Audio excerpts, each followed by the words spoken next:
সুপ্রিয় শিক্ষার্থীবৃন্দ, আসসালামু আলাইকুম। ধামরাই সরকারি কলেজের দ্বাদশ শ্রেণীর প্রিয় শিক্ষার্থীদেরকে আজকের অনলাইন ক্লাসে স্বাগত জানাচ্ছি। আমি মোসাম্মদ সেলিনা সুলতানা, সহযোগী অধ্যাপক, অর্থনীতি বিভাগ, ধামরাই সরকারি কলেজ, ধামরাই, ঢাকা। প্রিয় শিক্ষার্থীরা, আজকে আমি আলোচনা করব অর্থনীতি দ্বিতীয় পত্র থেকে বাংলাদেশের শিল্প অধ্যায় থেকে। যে বিষয় নিয়ে আলোচনা করব সেটি হচ্ছে বাংলাদেশের কুটির শিল্পের সমস্যা এবং সমস্যার সমাধানের উপর। প্রিয় শিক্ষার্থীরা, আমরা জানি কুটির শিল্প বলতে সেই সমস্ত শিল্পকে বোঝানো হয় যে সকল শিল্প সম্পূর্ণ পারিবারিক পরিবেশে এবং পরিবারের সদস্যদের নিয়ে গড়ে ওঠে। কুটির শিল্পের মূলধনের পরিমাণ 10 লাখ টাকার নিচে এবং সর্বোচ্চ সদস্য সংখ্যা 15 জনের কম। বাংলাদেশের কুটির শিল্পের বর্তমান অবস্থা মোটেও সন্তোষজনক নয়, কিন্তু অতীতে বাংলাদেশ কুটির শিল্পের জন্য পৃথিবী বিখ্যাত ছিল। কিন্তু কালের পরিক্রমায় দেখা যাচ্ছে যে বাংলাদেশের কুটির শিল্প সমূহ ধ্বংস হয়ে যাচ্ছে। বর্তমানে যে সমস্ত কুটির শিল্প টিকে আছে দেখা যাচ্ছে সেগুলো বিভিন্ন সমস্যায় জর্জরিত। বাংলাদেশের কুটির শিল্পের প্রধান সমস্যা হচ্ছে 1 নম্বর, মূলধনের স্বল্পতা। বাংলাদেশের কুটির শিল্পের প্রধান সমস্যা হচ্ছে মূলধনের স্বল্পতা। আমাদের দেশের কুটির শিল্পীরা অত্যন্ত দরিদ্র। আমরা জানি যে কুটির শিল্পের জন্য তুলনামূলকভাবে কম মূলধনের প্রয়োজন হয়, কিন্তু আমাদের দেশে কুটির শিল্পীরা এতই দরিদ্র যে তাদের পক্ষে এই স্বল্প মূলধন সংগ্রহ করা সম্ভব হয় না। ফলে মূলধনের অভাবে তারা কুটির শিল্পের জন্য প্রয়োজনীয় যন্ত্রপাতি ও কাঁচামাল ক্রয় করতে ব্যর্থ হয়। 2 নম্বর হচ্ছে ঋণের অভাব। আরেকটি প্রধান সমস্যা হচ্ছে ঋণের অভাব। আমাদের দেশে যে সমস্ত আর্থিক প্রতিষ্ঠান এবং ঋণদান সংস্থা ঋণ প্রদান করে থাকে দেখা যাচ্ছে তারা ঋণ প্রদান করে বৃহদায়তন শিল্প প্রতিষ্ঠানকে। কুটির শিল্পকে ঋণ দানের জন্য প্রয়োজনীয় ঋণদান সংস্থার অভাব রয়েছে। ফলে কুটির শিল্পের মালিকরা এই ঋণদান সংস্থা হতে মূলধন সংগ্রহ করতে ব্যর্থ হচ্ছে, অর্থাৎ এই সকল সংস্থা হতে তারা ঋণ গ্রহণ করতে ব্যর্থ হয়। 3 নম্বর হচ্ছে প্রাচীন উৎপাদন পদ্ধতি। আমাদের দেশের কারিগরীরা সে প্রাচীন উৎপাদন পদ্ধতি এবং পুরাতন যন্ত্রপাতির সাহায্যে দ্রব্য উৎপাদন করে থাকে। দেখা যাচ্ছে কুটির শিল্পে যারা কাজ করে তারা সেই বংশানুক্রমিক ভাবে সেই আগের পদ্ধতিতে আগের যন্ত্রপাতির সাহায্যে দ্রব্য উৎপাদন করে। ফলে তাদের পক্ষে উন্নত ধরনের এবং আধুনিক রুচিশীল দ্রব্য উৎপাদন করা সম্ভব হয় না। 4 নম্বর হচ্ছে শিক্ষার অভাব। বাংলাদেশের অধিকাংশ কুটির শিল্পী হচ্ছে অজ্ঞ, নিরক্ষর, অশিক্ষিত। শিক্ষার অভাবে তারা আধুনিক পরিবর্তনশীল যুগের সাথে সামঞ্জস্য রেখে রুচিসম্মত ও পছন্দশীল দ্রব্য উৎপাদন করতে ব্যর্থ হয়। ফলে তাদের উৎপাদিত দ্রব্যের চাহিদাও কম হয়। 5 নম্বর হচ্ছে দক্ষ কারিগরের অভাব। আমাদের দেশের কুটির শিল্পের অন্যতম সমস্যা হচ্ছে দক্ষ কারিগরের অভাব। বাংলাদেশে যে সমস্ত লোক কুটির শিল্পে নিয়োজিত আছে তারা বেশিরভাগই অশিক্ষিত এবং প্রাতিষ্ঠানিক শিক্ষা, প্রাতিষ্ঠানিক প্রশিক্ষণ থেকে বঞ্চিত। কারিগরি জ্ঞান সম্বন্ধে তারা অজ্ঞ। ফলে তারা সে প্রাচীন পদ্ধতিতে প্রাচীন যন্ত্রপাতির সাহায্যে উৎপাদন করে থাকে।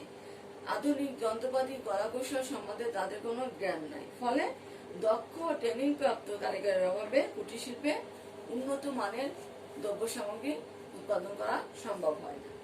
6 নম্বর হচ্ছে কাঁচামালের অভাব।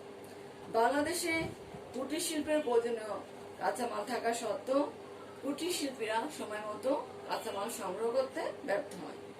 যে সকল কাঁচামাল দেশে উৎপাদন হয় দেখা যায় তার বেশিরভাগই বিদেশে রপ্তানি হয়ে যাচ্ছে এবং বাকি কাঁচামাল বেশিরভাগই বৃহদায়তন শিল্পে ব্যবহৃত হয়। ফলে কুটির শিল্পের পক্ষে প্রয়োজনীয় কাঁচামাল সংগ্রহ করা সম্ভব হয় না। 7 নম্বর হচ্ছে বিদ্যুৎ শক্তির অভাব।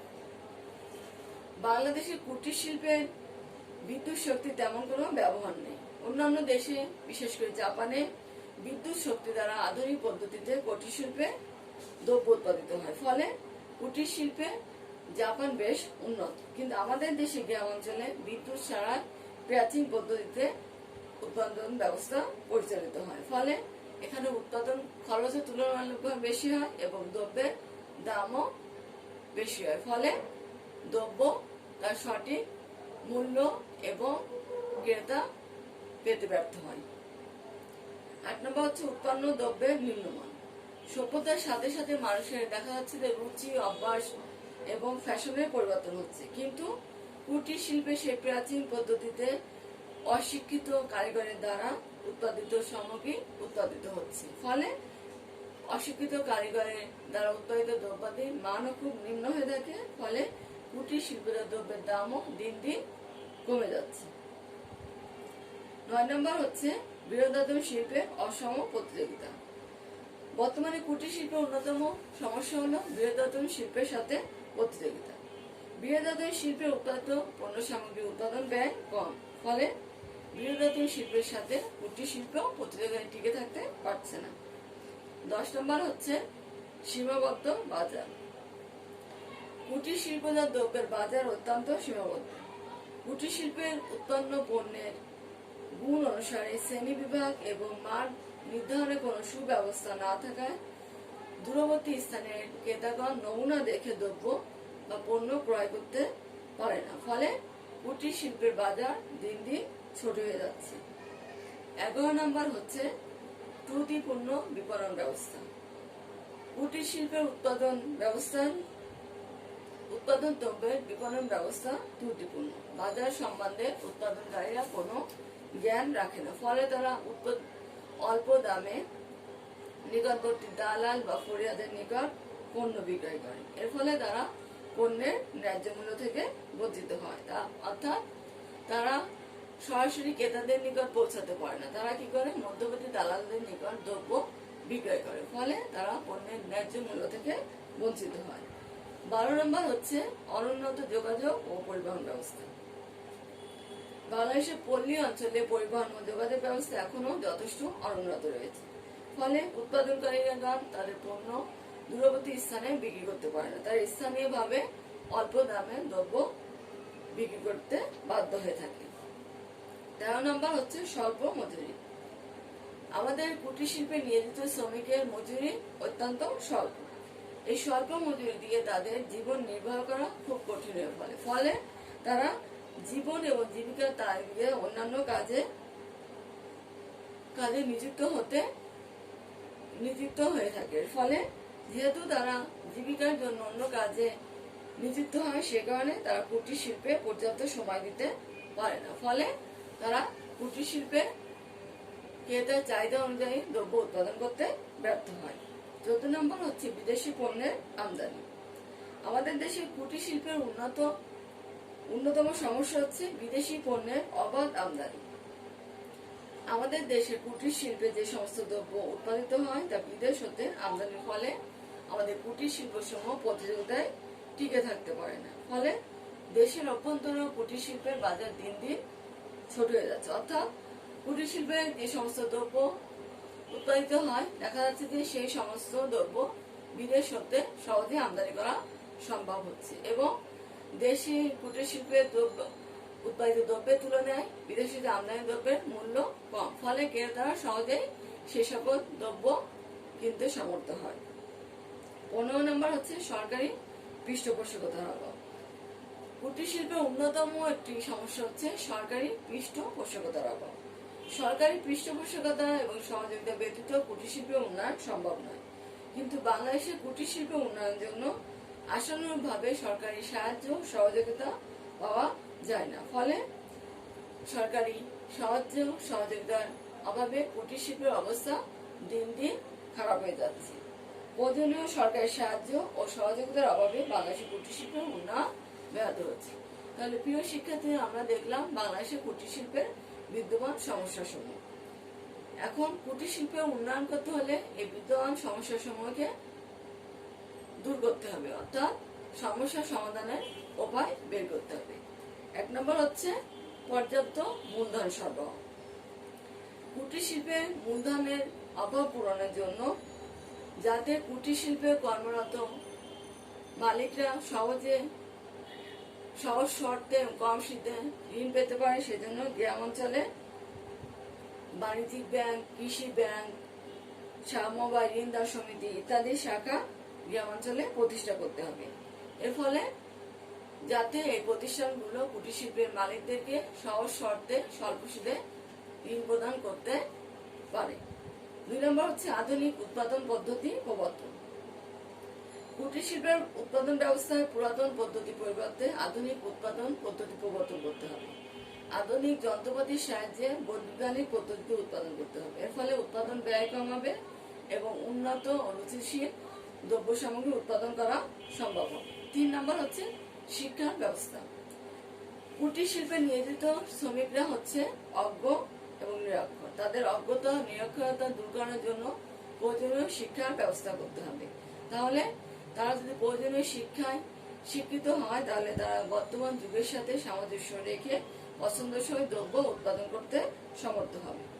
4 নম্বর হচ্ছে কারিগরি প্রশিক্ষণ প্রদান। কুটির শিল্পে নিযুক্ত কারিগরদের উপযুক্ত প্রশিক্ষণের ব্যবস্থা করতে হবে। দেশে অধিক সংখ্যক কারিগরি বিদ্যালয় ও পেশাগত ট্রেনিং সেন্টার স্থাপন করতে হবে, যাতে তারা কুটির শিল্পে কর্মরত শ্রমিকদের প্রশিক্ষণ প্রদান করতে পারে এবং এই শ্রমিকরা উন্নত প্রযুক্তিতে প্রশিক্ষিত হয়ে আধুনিক যুগের সাথে তাল মিলিয়ে দ্রব্য সামগ্রী উৎপাদন করতে পারে। 5 নম্বর হচ্ছে কাঁচামাল সরবরাহ। কুটির শিল্পে যে সকল কাঁচামাল প্রয়োজন হয় কুটির শিল্পীরা যাতে সহজে সেই কাঁচামাল সংগ্রহ করতে পারে তার ব্যবস্থা করতে হবে। এজন্য কুটির শিল্পে ব্যবহৃত কাঁচামাল বিদেশে রপ্তানি বন্ধ করতে হবে। প্রয়োজন হলে বিদেশ হতে কাঁচামাল আমদানি করতে হবে, যাতে কুটির শিল্পে যে সকল কাঁচামাল লাগে সে সকল কাঁচামালের কোনো অভাব না হয়। 6 নম্বর হচ্ছে যাতায়াত ও পরিবহন ব্যবস্থা উন্নতি। গ্রামাঞ্চলে যাতায়াত ও পরিবহন ব্যবস্থা উন্নয়ন করতে হবে, যাতে কুটির শিল্পে উৎপাদিত দ্রব্য সামগ্রী কুটির শিল্প মালিকরা সহজেই শহরাঞ্চলে নিয়ে বিক্রয় করতে পারে। এর ফলে এবং তারা সহজে কাঁচামাল সংগ্রহ করতে পারে। এর ফলে তাদের উৎপাদন ব্যয় কম হবে এবং তারা পণ্যের ন্যায্য মূল্য পেতে সমর্থ হবে। 7 নম্বর হচ্ছে দ্রব্যের শ্রেণী বিভাগ।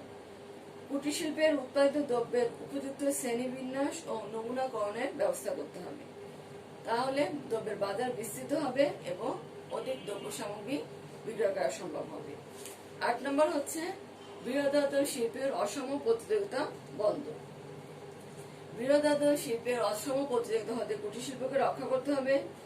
কুটির শিল্পকে এমন ভাবে গড়ে তুলতে হবে যাতে তা বৃহদায়তন শিল্পের পরিপূরক হিসেবে কাজ করে।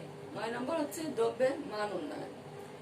কুটির শিল্পে উৎপাদিত দ্রব্য সামগ্রীর গুণগত মান উৎকর্ষতা বৃদ্ধি করতে হবে। আধুনিক পদ্ধতিতে উন্নত যন্ত্রপাতির সাহায্যে উৎপাদন করা হলে দ্রব্য সামগ্রীর মান উন্নত হবে এবং কুটির উৎপাদিত দ্রব্য সামগ্রী বৃহদায়তন শিল্পের সাথে প্রতিযোগিতা করে টিকিয়ে রাখা সম্ভব হবে। 10 নম্বর হচ্ছে বিদ্যুৎ শক্তির ব্যবহার। বাংলাদেশের কুটির শিল্পের উৎপাদনে বিদ্যুৎ শক্তির এমন কোনো ব্যবহার নেই, কিন্তু বর্তমানে কুটির শিল্পের উৎপাদনে বিদ্যুৎ শক্তির ব্যবহার বাড়াতে হবে এবং উৎপাদন পদ্ধতিতে যদি বিদ্যুৎ শক্তি ব্যবহার করা হয় তাহলে কুটির শিল্পের উৎপাদন ব্যয় হ্রাস পাবে এবং দ্রব্যের গুণগত মান ও উৎকর্ষতা বৃদ্ধি পাবে। 11 নম্বর হচ্ছে সংরক্ষণ নীতি অনুসরণ। দেশীয় কুটির শিল্পকে বিদেশি প্রতিযোগিতার হাত হতে রক্ষা করতে হলে কুটির শিল্পকে সংরক্ষণের ব্যবস্থা করতে হবে, অর্থাৎ প্রতিযোগী বিদেশি শিল্পদ্রব্যের আমদানির উপর উচ্চ হারে শুল্ক ধার্য করতে হবে। প্রয়োজনীয় দেশীয় কুটির শিল্পকে ভর্তুকি প্রদান করতে হবে, অর্থাৎ বিদেশ হতে আমদানি দ্রব্যের উপর অধিকারে শুল্ক আরোপ করতে হবে এবং দেশীয় কুটির শিল্পকে ভর্তুকি প্রদান করতে হবে। 12 নম্বর হচ্ছে ব্যাপক প্রচার। সংবাদপত্র, রেডিও, টেলিভিশন, চলচ্চিত্র এবং দেশের অভ্যন্তরে বিদেশে বিভিন্ন শিল্প মেলায় যোগদানের মাধ্যমে কুটির শিল্পে উৎপাদিত দ্রব্যের ব্যাপক প্রচার ব্যবস্থা করতে হবে, যাতে তারা দেশীয় ক্রেতাদের মাঝেও জনপ্রিয় হয়ে যায়। একই সাথে এই কুটির শিল্প উৎপাদিত দ্রব্য সামগ্রী যাতে নিজস্ব বাজার তৈরি করতে পারে, সে কারণে রেডিও, টেলিভিশন, সংবাদপত্র, চলচ্চিত্র ইত্যাদির মাধ্যমে ব্যাপক প্রচার ব্যবস্থা করতে হবে। 13 নম্বর হচ্ছে বাজার ব্যবস্থা উন্নতি। কুটির শিল্পের বাজার ব্যবস্থার উন্নতি সাধন করে কুটির শিল্পজাত দ্রব্যের ন্যায্য দামের নিশ্চয়তা বিধান করতে হবে। অর্থাৎ সমবায় সমিতির মাধ্যমে কুটির শিল্পের উৎপাদিত দ্রব্যের বিক্রি ব্যবস্থা করতে হবে, যাতে তারা মধ্যবর্তী দালাল ফলিয়াদের নিকট দ্রব্য বিক্রয় করতে বাধ্য না হয়। কুটির শিল্পের মালিকরা যাতে পণ্যের ন্যায্য মূল্য পায় সেজন্য সমবায় সমিতির মাধ্যমে উৎপাদিত দ্রব্যের বিক্রয়ের ব্যবস্থা করতে হবে। 14 নম্বর ব্যাপক গবেষণা। কুটির শিল্পের গুণগত মান ও ক্রেতাদের মান উন্নয়ন করার ব্যবস্থা করতে হবে। ক্রেতাদের রুচি ও পছন্দ অনুসারে দ্রব্য সামগ্রী উৎপাদন করতে হলে এর উপর ব্যাপক গবেষণা চালাতে হবে। নতুন নতুন উৎপাদন কৌশল উদ্ভাবন করতে হবে। দ্রব্যের যথাযথ শ্রেণী বিভাগ এবং মান নির্ধারণের জন্য ব্যাপক গবেষণা ও জরিপ চালাতে হবে। অর্থাৎ ক্রেতারা কি ধরনের দ্রব্য চাচ্ছে সেটা জরিপের মাধ্যমে খুঁজে বের করতে হবে। পণ্যের মান উন্নয়ন করতে হবে। এর ফলে দ্রব্যের কুটির শিল্পে উৎপাদিত দ্রব্যের চাহিদা বৃদ্ধি পাবে এবং বাজারও বিস্তৃত হবে। সর্বশেষ 15 নম্বর হচ্ছে সরকারি পৃষ্ঠপোষকতা। কুটির শিল্প উন্নয়নের জন্য সর্বোপরি সরকারি পৃষ্ঠপোষকতা একান্ত প্রয়োজন। সরকারের সহযোগিতা বা পৃষ্ঠপোষকতা ছাড়া কুটির শিল্পের উন্নয়ন সম্ভব নয়। কুটির শিল্পীদেরকে প্রয়োজনীয় আর্থিক সহযোগিতা এবং কারিগরি প্রশিক্ষণ ও পরামর্শ প্রদানের জন্য সরকারকে কার্যকরী এবং বাস্তবমুখী পদক্ষেপ গ্রহণ করতে হবে। তাহলে বাংলাদেশের কুটির শিল্পের উন্নয়ন সম্ভব হবে। যদি এই সকল ব্যবস্থাসমূহ গ্রহণ করা হয় সেক্ষেত্রে আমাদের দেশে কুটির শিল্পের বিদ্যমান সমস্যাগুলি সমাধান হবে এবং দেশের অর্থনৈতিক উন্নয়নে কুটির শিল্প এক গুরুত্বপূর্ণ ভূমিকা পালন করতে পারবে। তাহলে প্রিয় শিক্ষার্থীরা, আজকে আমরা দেখলাম বাংলাদেশে কুটির শিল্পের সমস্যাসমূহ এবং সেই সকল সমস্যা সমাধানের উপায়। প্রিয় শিক্ষার্থীরা, আজকে এ পর্যন্তই। আল্লাহ হাফেজ।